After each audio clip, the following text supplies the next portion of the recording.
মরুভূমি হলো একটি ল্যান্ডস্কেপ যেখানে সামান্য বৃষ্টিপাত হয় এবং ফলস্বরূপ বসবাসের অবস্থা অনন্য বায়োম এবং ইকোসিস্টেম তৈরি করে। মরুভূমি বলতে বোঝায় অত্যন্ত শুষ্ক, বৃষ্টি বিরল ও অধিকাংশ ক্ষেত্রে বালি দিয়ে আবৃত অঞ্চল। মরুভূমি বসবাসের জন্য অত্যন্ত অনুপযোগী। মরুভূমির দিন ও রাতের তাপমাত্রার মধ্যে পার্থক্য খুব বেশি হয়। দিনে তাপমাত্রা অনেক বৃদ্ধি পায়, রাতে সেই তাপমাত্রা অনেক কমে যায়। এক সময় মরুভূমিগুলো বড় বড় পাথরে অস্তিত্ব ছিল।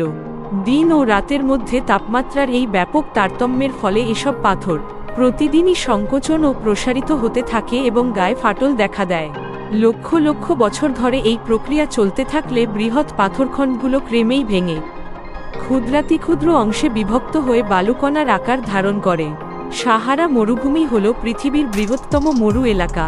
মরুভূমিতে মরীচিকা দেখা যায়, যা পর্যটকদের প্রায়শই বিভ্রান্তের মধ্যে ফেলে। মরুভূমির আবহাওয়া অত্যন্ত রুক্ষ হওয়ায় এখানে স্বাভাবিক গাছপালার অস্তিত্ব নেই। খরা সহিষ্ণু কিছু কাঁটা ও ঝোপ জাতীয় গাছ এখানে জন্মায়। এসব গাছপালার শিকড় মাটির অনেক নিচে প্রবেশ করে পানি সংগ্রহ করতে পারে। থর মরুভূমি ভারতীয় উপমহাদেশের উত্তর পশ্চিম অংশে অবস্থিত একটি বিরাট শুষ্ক মরু অঞ্চল।